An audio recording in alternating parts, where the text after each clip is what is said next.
12절입니다. 시편 말씀 2편 1절에서 12절 함께 스크린과 성경 보고 합독합니다. 시작.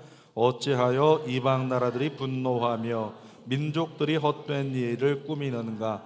세상의 군환들이 나서며 관원들이 서로 꾀하여 여호와와 그의 기름 부음 받은 자를 대적하며 우리가 그들의 맨 것을 끊고 그의 결박을 벗어버리자 하는도다.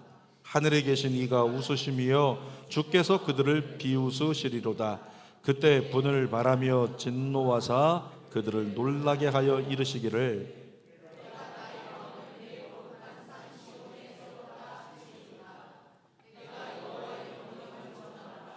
여호와께서 내게 이르시되 너는 내 아들이라.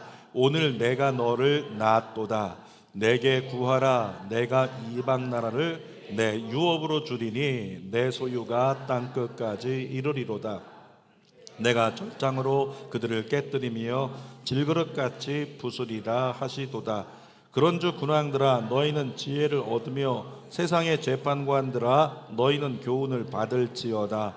여호와를 경외함으로 섬기고 떨며 즐거워할지어다. 그의 아들에게 입맞추라. 그렇지 아니하면 진노하심으로 너희가 길에서 망하리니 그의 진노가 급하심이라. 여호와께 피하는 모든 사람은 다 복이 있도다. 아멘. 오늘은 시편 2편 1절에서 12절 말씀으로 사탄의 건재함을 내버려 두지 말라. 같이 있습니다. 사탄의 건재함을 내버려 두지 말라. 한 번 더 선포합니다. 사탄의 건재함을 내버려 두지 말라. 이런 제목으로 말씀을 나눕니다. 성경은 사탄의 존재에 대해서 분명하게 확증합니다. 예수님께서 누가복음 10장 18절에서 그런 말씀을 하셨어요. 사탄이 하늘로부터 번개같이 떨어지는 건 그걸 내가 보았다 라고 분명히 예수님 말씀하세요. 예수님이 사탄이라는 존재에 대해서 확증하십니다. 사도 요한도 요한계시록 보니까 요한계시록 12장 9절에서도 사도 요한은 사탄을 갖다가 뭐라고 얘기하냐면 온 천하를 꿰는 자, 뭐라고요? 온 천하를 꿰는 자, 그가 바로 사탄이라는 거예요. 우리가 하나님의 뜻대로 살지 못하는 이유가 있다면 사탄이 꿰기 때문에 그래요. 여러분, 사탄을 분별할 수 있기를 축복합니다. 깨어있기를 바랍니다. 그렇게 사탄에 대해서 성경은 너무나 많은 곳에서 확증하고 있어요. 여러분, 그리스도까지 이 땅에 보내주셨는데 그런데도 불구하고 사탄은 여전히 건재하단 말이죠. 어떻게 무너지지 않고 건재할 수 있을까? 두 가지 이유를 볼 수 있을 텐데, 한 가지는 아직까지 하나님의 심판의 때가 되지 않았기 때문에 그래요. 하나님의 분명한 심판의 때가 되면 사탄은 무너집니다. 사탄은 끝나는 거예요. 근데 그때가 아직 이르지 않았다. 요한계시록에서 예고하고 있는 그때가 아직 이르지 않았기 때문이에요. 또 한 가지는 사탄이 활동할 수 있도록 먹잇감을 인간이 날마다 공급하기 때문이다 라고 누군가 이야기를 하더라고요. 뭐라고요? 사탄의 먹잇감을 인간이 날마다 공급하고 있기 때문이라고 이야기를 해요. 그럼 사탄의 먹잇감이 뭐냐? 사탄의 먹잇감이요, 죄래요. 우리가 짓는 죄라고 하는 것을 먹고 사탄은 그렇게 힘을 얻고 용기를 얻고 활개친다라고 하는 거죠. 사탄이 활동하지 못하게 하려면 그러면 이렇게 하면 된다라고 명제가 나오는 거예요. 인간이 죄를 짓지 않으면 된다. 죄를 짓지 않으면 사탄은 먹을 게 없어 굶어 죽는다는 거죠. 여러분, 그런데 이 세상에 사는 사람 중에서 앞에 있는 저나 우리 모두 가운데 죄를 안 짓고 살아갈 사람 있겠습니까? 안 지으려고 노력은 하죠. 마음 쓰고 애쓰고 있는 거예요. 열심히 막 이기려고 해요. 그런데도 불구하고 어떻습니까? 순간적으로 나도 모르게 죄를 짓는 것, 그것이 인간의 모습이라고 하는 거예요. 늘 죄 가운데 거할 수밖에 없는 인간입니다. 그런데 우리가 늘 죄 가운데 거할 수밖에 없다, 바로 이 명제가 사탄의 먹잇감이 되어 사탄이 아직까지도 건재하게 되는 근거가 된다는 거죠. 그렇다고 이 사탄을 그냥 내버려 둘까요? 그냥 내버려 둘 수는 없는 거잖아요. 그래서 우리가 사탄이 더 이상 건재하지 못하도록, 살지 못하도록 할 수는 없지만, 그러나 사탄이 세워놓은 견고한 진을 깨뜨리고 무너뜨릴 수는 있다. 이것이 성경의 선언인 거죠. 제가 전에 청년들과 철야 예배를 드릴 때가 있었는데 열심히 철야 예배를 드리면서 그 당시 제가 기억하기에 지금 뭐 찬양 30분만 조금 넘어가도 막 힘들어서 어쩔 줄 모르는데 그 당시에 찬양을 1시간 이상씩 드렸어요.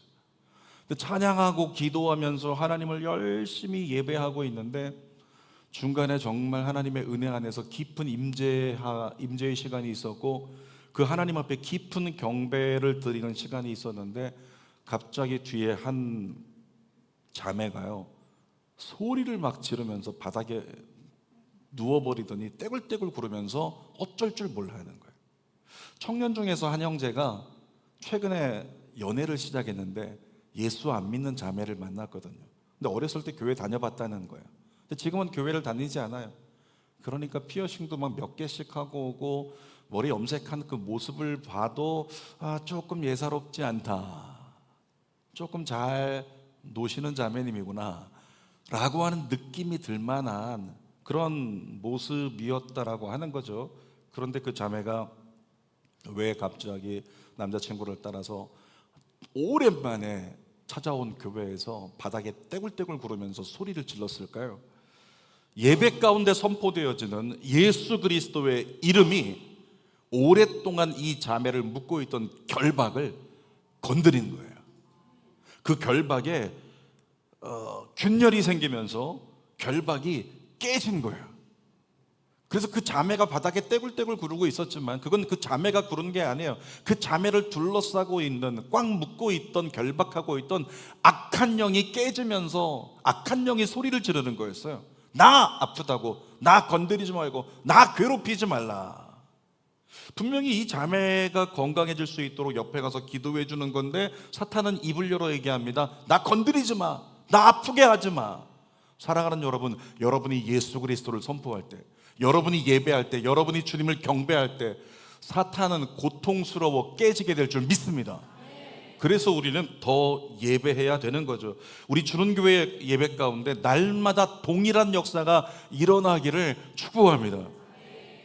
근데 그러기 위해서 주일 예배는 너무 짧아요. 주일 예배는 너무 짧으니까 주일 예배 가운데는 성령님이 만지시려다가 예배가 끝나버려요. 너무 큰 아쉬움이 있는 거죠. 이제 새성전 가면 그래서 주일 예배를 1부, 2부 예배인데 1부 예배 끝나면 1-1부 예배를 이어가고 2부 예배 끝나면 다른 공간에서 2-1 예배를 이어가고 그러면서 더 예배할 수 있도록 그래야겠다라는 생각이 이렇게 들어서 제가 어떤 분에게 이야기를 했더니 그분이 그 얘기 하시더라고요. 주일만 억지로 오시는 분들은요 1-2 예배 만들어도 거기 안 와요. 주중에 열심히 나오시는 분들만 오겠죠 라고 말씀을 하시더라고요. 여러분에게 부탁을 드립니다. 주님을 만나겠다는 뜻을 정하십시오. 그리고 할 수 있으면 반드시 주중에요 예배 한 번은 더 나오세요. 예배 한 번은 더 나와서 진하게 하나님을 찾고 부른다면 여러분 안에 하나님의 귀한 은혜가 경험되어질 줄 믿습니다. 여러분, 우리가 예배 드릴 때마다 어떤 역사가 일어나요? 우리 안에 은혜가 누적되는 거예요. 내가 예배를 드릴 때마다 은혜가 흘러와서 내 안에 누적이 되는 거예요.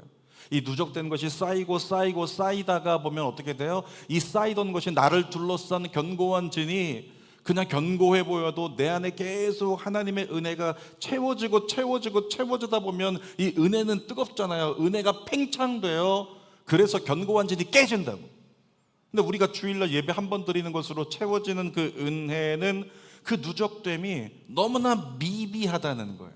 그래서 새벽에도 나와야 되는 거고, 그래서 때로는 수요일 금요일에도 나와야 되는 거고, 그래서 기도회도 나와야 되는 거고, 가정에서도 기도해야 되는 거고, 그러면서 주님을 찾고 찾을 때 은혜가 누적될 때 사탄의 역사가 부서지고 깨지는 그 역사를 여러분이 경험할 줄 믿습니다. 자, 시편 2편을 우리가 나누려고 하는데 시편 2편은 다윗 왕이 즉위된 것을 노래하는 시편입니다. 근데 이 다윗의 즉위시라고도 얘기를 하는데 왕이 된 것을 기리는 시가 되는 거죠. 다윗은 어떤 사람이냐면 우리가 알고 있는 것처럼 하나님의 마음에 합한 자예요. 그러니까 하나님의 마음에 합한 자가 왕이 됐다. 여러분 생각해 보세요. 하나님의 마음에 합한 자가 왕이 됐어요. 하나님의 마음에 합한 자를 다른 말로 하면 뭐라고 할 수 있을까요? 예배자. 근데 예배자가 왕이 됐다. 그러면 그 나라는 어떻게 될까요? 예배자가 왕이 됐으니 그 나라는 장차 누가 될까요? 예배자가 될 거예요. 예배자가 왕이 됐으니 모든 국민들에게 예배자가 되라고. 요나가 복음을 전할 때 니느웨 복음을 전했는데 그 니느웨 복음을 전할 때 어떻게 됐어요? 누가 제일 먼저 반응했어요? 왕이 반응했잖아요. 왕이 나서서 회개하고 왕이 나서서 베옷을 입고 왕이 엎드려서 잘못했습니다. 엎드리니까 모든 국민들을 전부 다 엎드려 회개하게 하고 금식하게 하면서 전 국민의 어떤 성화와 어떤 전 국민의 예수 그리스도를 하나님을 구주로 영접하고 하나님의 백성이 되는 놀라운 그 변화가 구원이 일어나잖아요. 왕 한 사람이 변하니까. 그러니까 다윗이라고 하는 예배자가 이스라엘 백성들의 왕으로 즉위를 하니까 그때 하나님 나라에서는요 잔치가 벌어졌을 거예요. 하나님이 하나님 마음에 합한 자라고 넘버 원으로 따지는 그 다윗이 왕이 됐네요. 그 나라는 이제는 보지 않아도 잘 될 줄 믿습니다. 그러니까 하늘나라에선 잔치가 벌어져요. 천군과 천사들이 모두 즐거워한다는 거죠. 그런데 사탄의 입장에서는 어떻게 되겠습니까? 사탄은 다윗이 왕이 되는 게 싫어요. 조금 아까 얘기했던 것처럼 다윗이 예배자인데 예배자가 왕이 되면 그 나라를 예배자로 만들 게 뻔하기 때문에 사탄은 싫은 거죠. 그래서 오늘 본문에 보니까 사탄이 역사하기 시작하는 거예요. 세 가지를 나누겠습니다. 첫 번째, 사탄의 목적에 대해서 나눈다면 결론부터 말하면요, 사탄의 목적은 하나님 나라의 확장을 막는 거예요. 뭐라고요?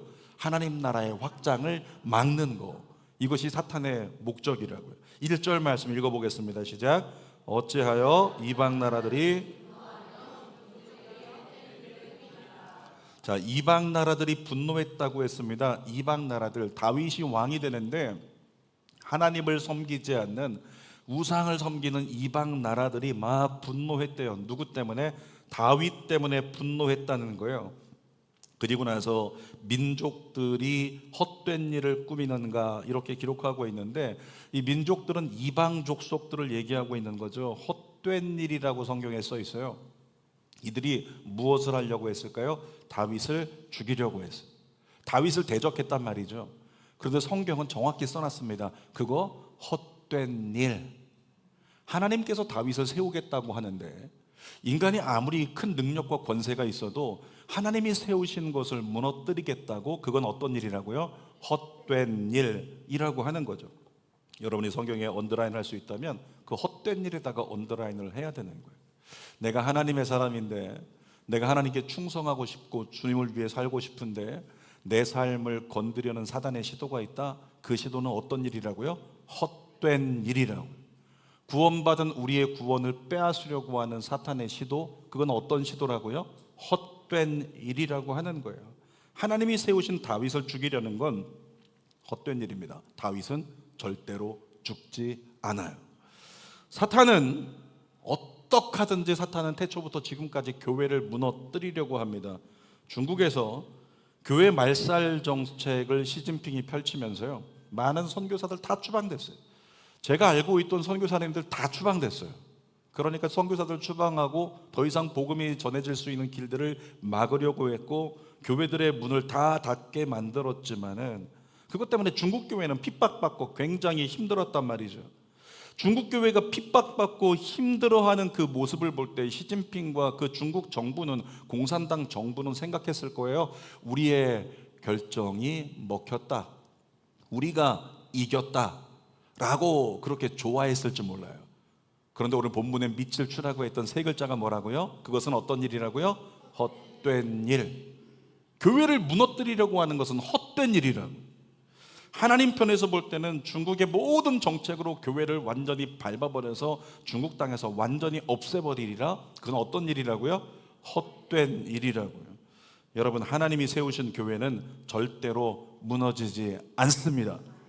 한국 교회가 교회를 회파하려는 세력들에 의해서 흔들리고 있지만 하나님 편에서 볼 때는 교회를 회파하려는 그 세력들의 모든 일들이 어떤 일이라고요? 헛된 일이라고요. 오늘 제목이 헛된 일은 아닙니다. 그런데 헛된 일이라는 거예요. 하나님이 세우신 한국 교회인데 여러분, 절대로 한국 교회 무너지지 않습니다. 왜냐하면 한국 교회를 하나님이 세우셨고 한국교회를 사용하실 분이 하나님이시기 때문입니다.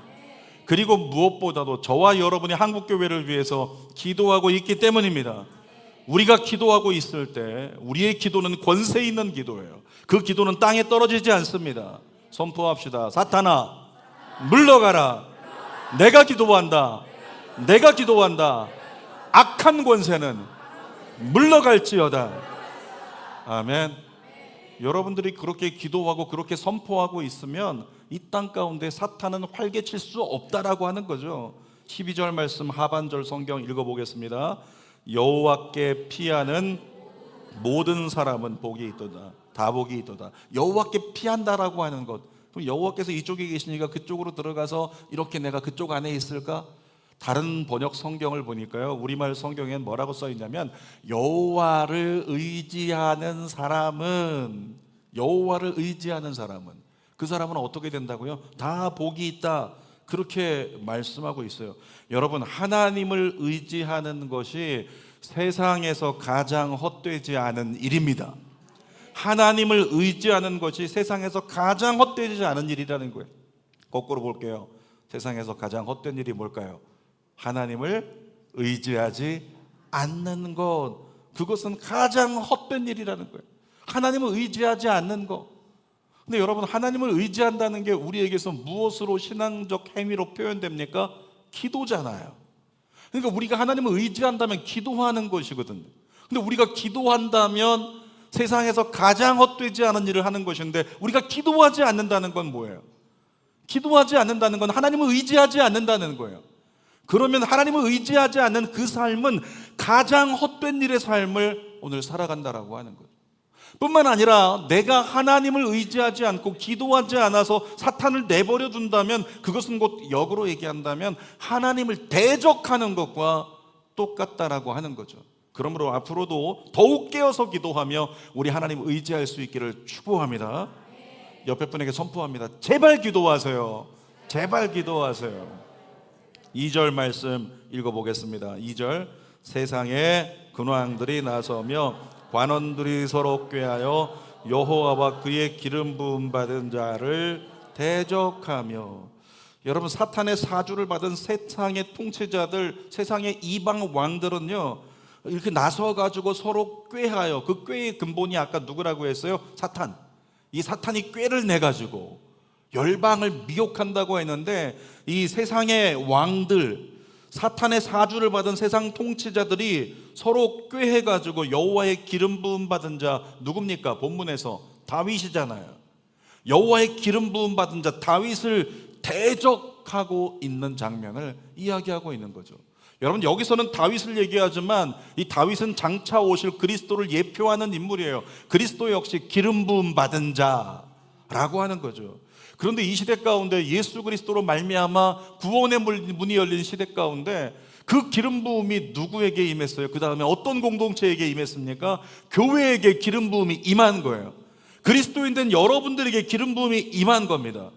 그러니까 다윗 시대에 다윗을 죽이려고 했던 그 영적 시도, 그 다윗을 대적하려고 했던 그 영적 시도는요, 지금도 계속되는 거예요. 다윗을 죽이려고 했고, 그리스도를 죽이려고 했고, 교회를 죽이려고 했고, 그리스도인 된 여러분 한 사람 한 사람을 죽이려고 하는 사탄의 역사는 날마다 계속 된다라고 하는 거죠. 우리가 두 번째로 나눌 것은 사탄을 이길 권세에 대해서 함께 나눕니다. 7절 말씀 읽어보겠습니다. 시작. 내가 여호와의 명령을 전하노라. 여호와께서 내게 이르시되 너는 내 아들이라. 오늘 내가 너를 낳았도다. 다윗이 왕이 됐는데 이방 나라들이 전부 다 일어나가지고 꾀를 내가지고 다윗을 대적하려고 하잖아요. 그러니까 아무리 용맹한 다윗이어도 그 모든 나라가 힘을 합쳐가지고 연합해서 공격하려고 하면 위축될 수 있잖아요. 그때 하나님께서 다윗에게 7절 말씀에 뭐라고 선포하세요? 다윗, 너는 내 아들이라.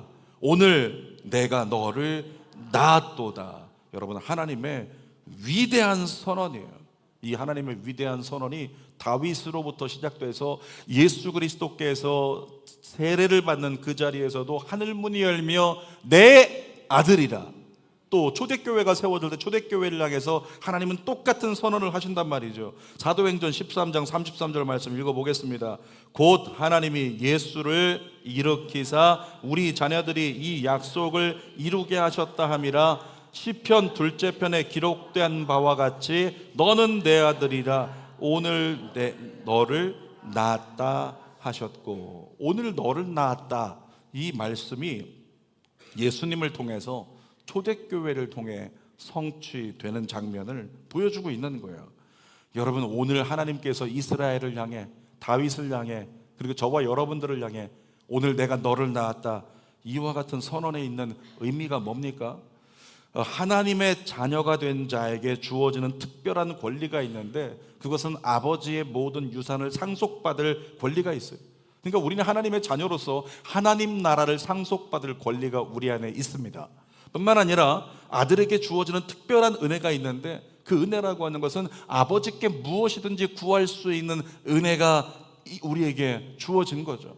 그러므로 우리는 자신 있게 거리낌 없이 하나님께 무엇이든지 구할 수 있는 주님의 자녀가 될 수 있는 거죠. 어제 저희 딸을 어디선가 태워 오느라고 제가 갔다 오는데 그 아이가 얘기하더라고요.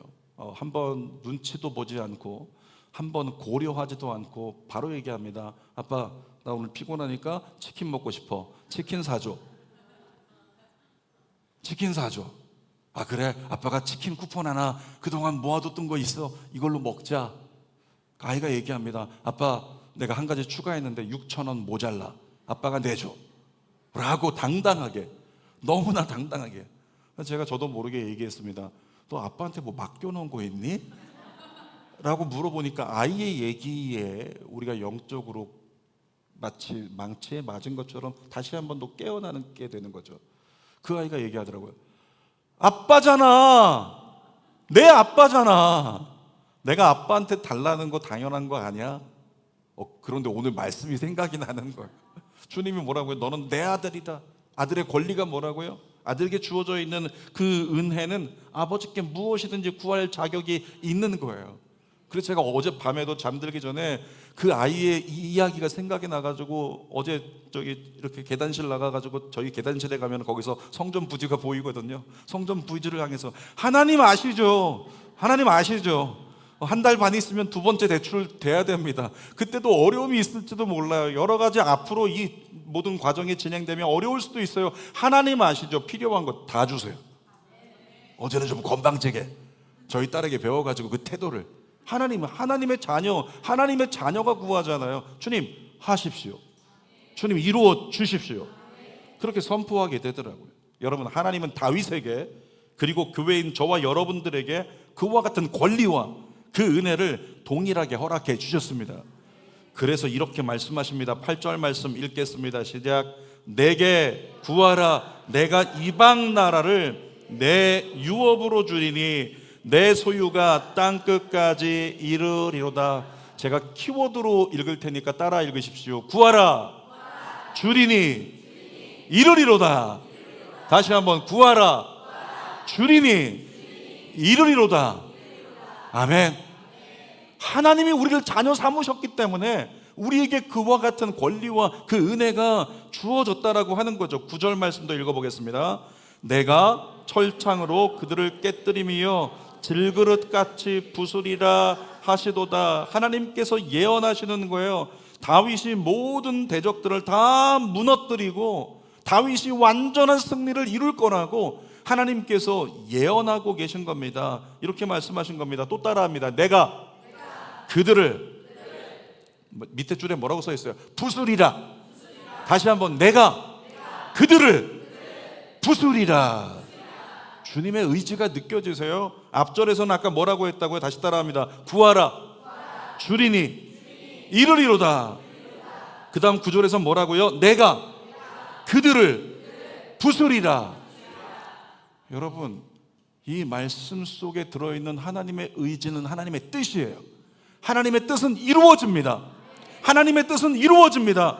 하나님의 뜻은 이루어집니다. 하나님의 뜻이 그러했기 때문에 이 약한 세력들이 꾀를 내가지고 다윗을 대적하려고, 다윗을 죽이려고, 다윗을 무너뜨리려고 했지만 하나님의 뜻이 정해져 있기 때문에 어떻게 됐다? 다윗은 무너지지 않았고, 다윗은 패하지 않았고, 다윗은 모든 대적을 다 이겼다는 거죠. 다윗을 대적했던 악한 영들은요, 훗날에 예수님을 대적했고 교회를 대적했고 지금도 모든 그리스도인을 대적하고 있습니다. 우리가 예수 믿는 것 때문에 세상으로부터 공격받을 수 있습니다. 세상이 우리를 계속 공격하고 때로는 죄로 공격하고 여러 가지 핍박으로 공격할 수 있어요. 그때 꼭 기억하십시오. 이미 승리의 무기는 우리의 손에 쥐어져 있다. 고린도후서 10장 4절 5절 읽겠습니다. 시작.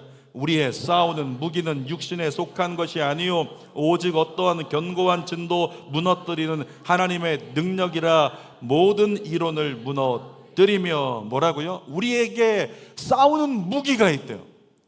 우리에게는 싸우는 무기가 있다는 거예요. 앞으로 줄게라고 말씀하지 않았어요. 이미 우리의 손에 예수 믿었을 때부터 쥐어져 있는 싸우는 무기가 있다는 거죠. 이 무기가 중간에 뭐라고 써 있어요? 견고한 진을 무너뜨린다라고 하는, 어떤 견고한 진도 아무리 단단해도 세상에 있는 어떤 조건으로도 풀 수 없는 견고한 진이라도 그것도 깨트릴 수 있는 하나님의 능력 있는 무기가 우리 손에 있다는 거예요. 5절 이어서 읽겠습니다. 시작.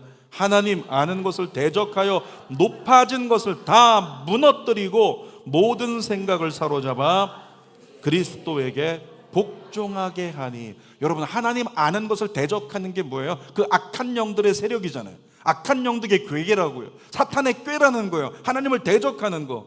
주님이 말씀하십니다.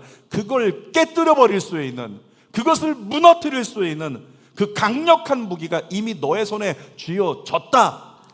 그 강력한 이름이 뭐예요? 예수 그리스도. 강력한 이름이 뭐라고요? 예수 그리스도. 여러분, 무기의 특징을 아시나요? 무기의 특징을 보니까요, 계속 정말 날이 잘 선 검이 있는데 이 검을 계속 사용하면 이 검은 대적을 멸할 수 있는 검으로 쓰임받는 거예요. 근데 이 검을 사용하지 않고 땅 속에다가 묻어버리면 어떻게 되는지 아십니까? 나중에 캐보면 녹이 슬고 골동품이 되어버려요. 그러니까 무기의 특징은 사용하면 대적을 멸하지만 무기의 특징은 사용하지 않으면 골동품이 되어버린다는 거예요. 혹시 여러분의 삶 가운데 예수 그리스도가 골동품이 아닙니까? 내게 있어서 예수 그리스도가 골동품이 된 사람이 있지 않냐는 거예요. 내게 있어서 하나님의 말씀이 골동품이 된 사람이 있지 않냐는 거죠. 사랑하는 여러분에게 권면합니다. 예수님의 이름을 선포하십시오. 하나님 말씀을 선포하십시오. 그때 어둠 세상 주관자는 깨지고 부서집니다. 절대로 사탄의 건재함을요 내버려 두지 않는 저와 여러분 되기를 바랍니다. 그것이 우리를 하나님의 자녀 삼으신 하나님의 뜻에 부합하는 삶인 거죠. 세 번째로 나눕니다. 온전한 예배자가 사탄을 이긴다. 같이 읽겠습니다. 온전한 예배자가 사탄을 이긴다. 10절 말씀 읽어보겠습니다. 그런즉 군왕들아 너희는 지혜를 얻으며 세상의 재판관들아 너희는 교훈을 받을지어다. 여러분, 하나님이 이긴다고 말씀하셨기 때문에 내 뜻과 내 생각 내려놓고 하나님이 이기게 하실 거니까 이 땅에 정말 왕들 다시 한번 하나님의 지혜를 가지고 하나님의 도우심을 구하라. 그와 같이 말씀하고 있어요. 근데 세상에서 가장 큰 지혜는 뭡니까? 잠언의 결론이잖아요. 세상에서 가장 큰 지혜는 하나님의 말씀이란 말이에요. 그래서 이 말씀이 교훈이 되어서 우리의 삶의 기준을 제시할 때 재판관들아 너희는 교훈을 받을지어다 라고 이야기하고 있죠. 이 말씀을 현 시대 가운데 판사들에게 다 줘야 될 것 같아요. 기준을 무엇에 두고 결정하고 판결해야 되는지. 근데 하나님께서 말씀하시기를 재판관들아 너희는 교훈을 받을지어다. 이 말씀은 재판관들은 선과 악, 그름과 그르지 않음을 결정하는 사람들인데 기준이 필요하잖아요. 그 기준을 하나님의 말씀으로 말미암는 교훈으로 삼아야 된다고 말씀하고 있는 거죠. 여러분, 말씀이 교훈이 되어서 우리의 삶의 기준이 되면 우리는 이긴 자의 삶을 누리게 될 줄 믿습니다. 11절 말씀 읽어보겠습니다. 여호와를 경외함으로 섬기고 떨며 즐거워할지어다. 여호와를 경외하라고 말씀하고 있어요. 그 다음에 경외함이 무엇인지를 설명하죠. 하나님을 섬기는 거예요. 그런데 어떻게 섬긴다고요? 떨며, 두려, 즐거워하며. 막 떨고 있어요. 이 두려움 때문에 떠는 거예요. 근데 마음은 막 즐거워하고 있어요. 이거 어떻게 액션으로 표현해야 되죠? 막 어떡하지 그러는데 너무 좋아, 너무 좋아. 그런 감정 경험해 보신 분 계신가요? 어떻게 하지, 어떻게 하지, 너무 좋아. 그러면서 그분이 하자는 대로 하고 그분을 따라가고 섬기는 자의 삶, 이게 뭐냐면 경외함인 거예요. 우리가 그렇게 경외함을 가지고, 이거 경외함이라고 하는 것이 예배의 가장 중요한 핵심 가치인데, 그렇게 경외함으로 하나님을 예배하는 자, 그것에 대해서 얘기하고 있는 거죠. 12절 상반절도 읽어보겠습니다. 그의 아들에게 입맞추라. 그의 아들에게 입맞추래요. 여러분, 입맞추려면 대충 할 수가 없는 거예요. 장난스럽게 할 수 없는 거예요. 입맞추려면요, 집중해야 됩니다. 전에 한번 제가 영상을 본 적이 있는데, 이제 막 목을 가누기 시작한 아이가 엄마에게 뽀뽀하는 영상이에요. 근데 엄마가 이렇게 기다리고 있는데 아빠가 시범을 보여줬어요. 엄마 머리를 딱 붙잡고 그렇게 입맞춤하는 걸 보여줬어요. 그랬더니 아이가 엄마 이렇게 머리를 붙잡고 아이가 다가가는데 정말 슬로우 비디오처럼 서서히 그 엄마 입술을 계속 쳐다보면서 집중하면서 아이가 초집중하여 슬로우 모션으로 엄마의 입에 쭉 가고 입맞추는 그 영상을 본 적이 있어요. 근데 그 영상을 보면서 제가 눈여겨봤던 게 뭐냐면 아이의 눈빛, 입 맞추려고 굉장히 아이가 집중한다는 거예요. 여러분, 입 맞춤하려면 집중하는 것이 필요한 것인데 예배의 가장 중요한 핵심 태도가 바로 그것입니다. 우리가 하나님께 입 맞춘다는 것은 육으로 입 맞추는 게 아니라 영으로 입 맞추는 거예요. 우리의 마음으로 주님과 교통하는 거예요. 그래서 우리의 마음을 주님께 쏟고 우리의 마음으로 주님께 초집중해야 그 은혜를 같이 경험할 수 있는 거죠. 12절 하반절도 읽어보겠습니다. 그렇지 아니하면 진노하심으로 너희가 길에서 망하리니 그의 진노가 급하심이라. 여러분, 무슨 얘기하고 있는 거냐면 하나님을 경외함으로 즐거워하지 않으면 망한다는 얘기예요. 예수님께 입맞추지 않으면, 하나님께 입맞추지 않으면 망한다는 얘기예요. 다시 말하면 하나님이 전하고자 하는 의도를 가지고 말하면 너희 하나님을 예배하지 않으면 망한다. 아멘입니까? 주님 그 얘기하고 계신 거예요. 우리가 망한다? 어떻게 망하는데? 우리가 어떻게 망하는 거예요? 하는 일이 잘못되고 막 질병이 다가오고 그런 얘기를 하는 게 아니라 그리스도인이 망하는 것은, 하나님의 백성이 망하는 건 은혜를 잊어버리는 거예요. 우리가 은혜를 잊어버리면 망한다는 거죠. 우리가 은혜를 잊어버리면 그때부터 시작해서 신앙생활이라고 하는 것은 골동품 수집 창고가 되어버린다는 겁니다. 어쩌다가 그렇게 은혜를 잃어버리고 나의 모든 신앙생활의 행위가, 기도가, 말씀이, 찬양이, 주님께 드려지는 헌신이 다 골동품이 되어버렸을까? 왜 그런 일이 우리에게 시작됐을까?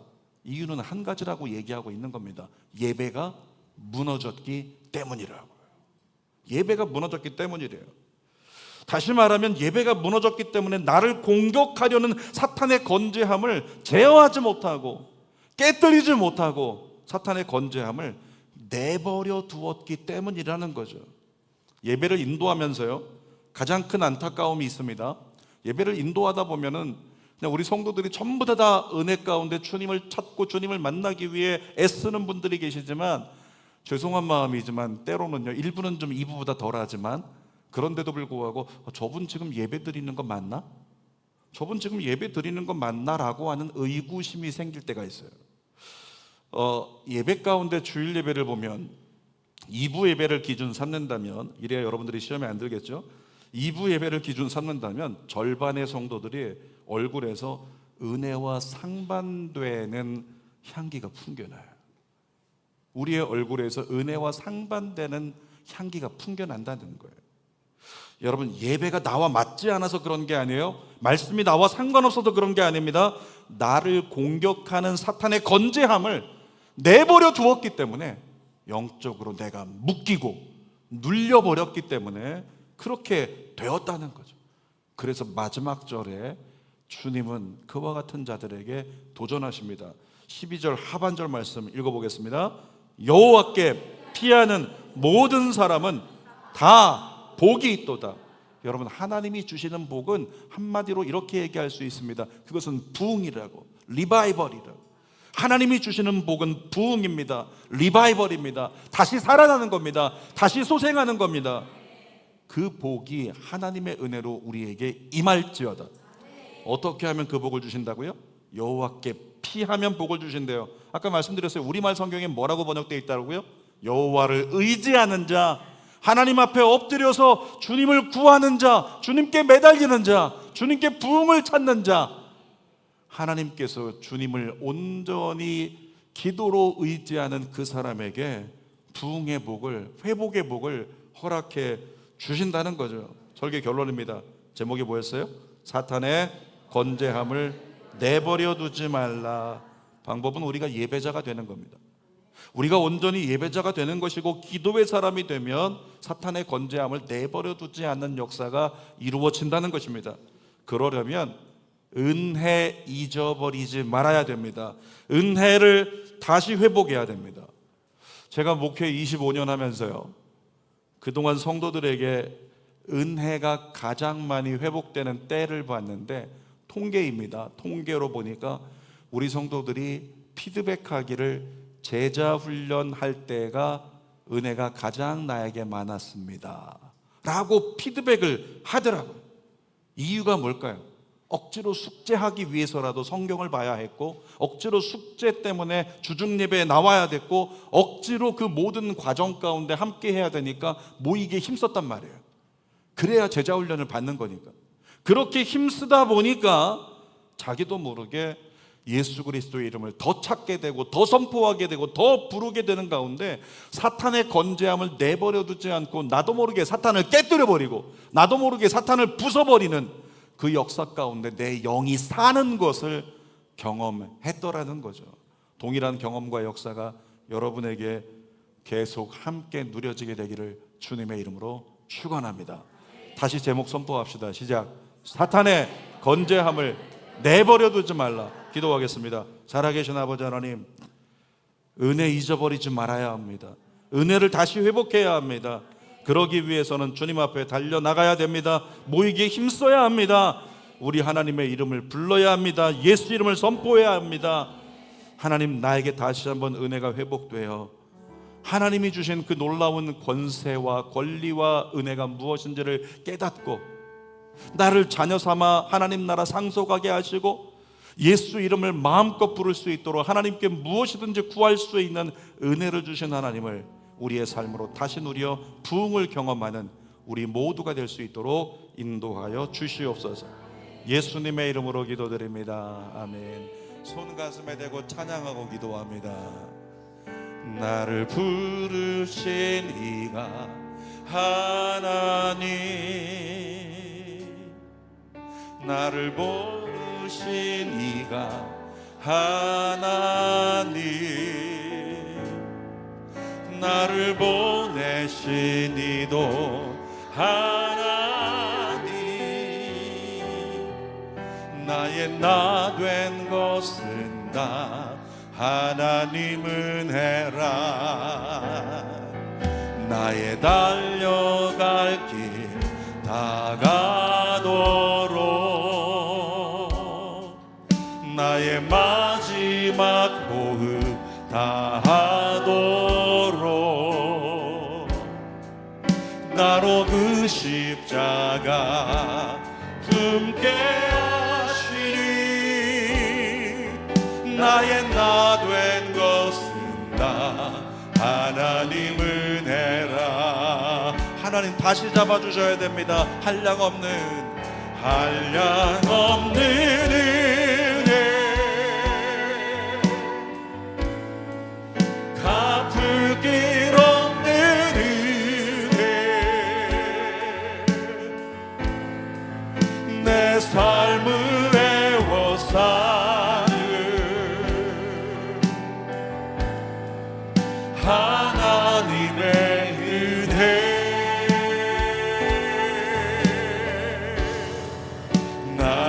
주저함 없이 그 땅을 밟음도 나를 붙드시는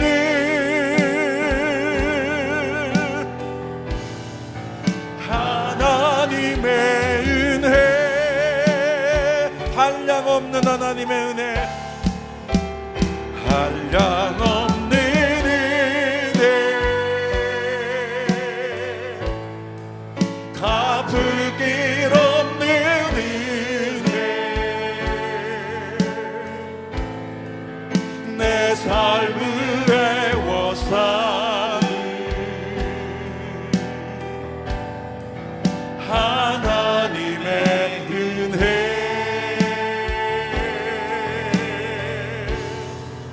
나 주저함 없이 그 땅을 밟음도 나를 붙드시는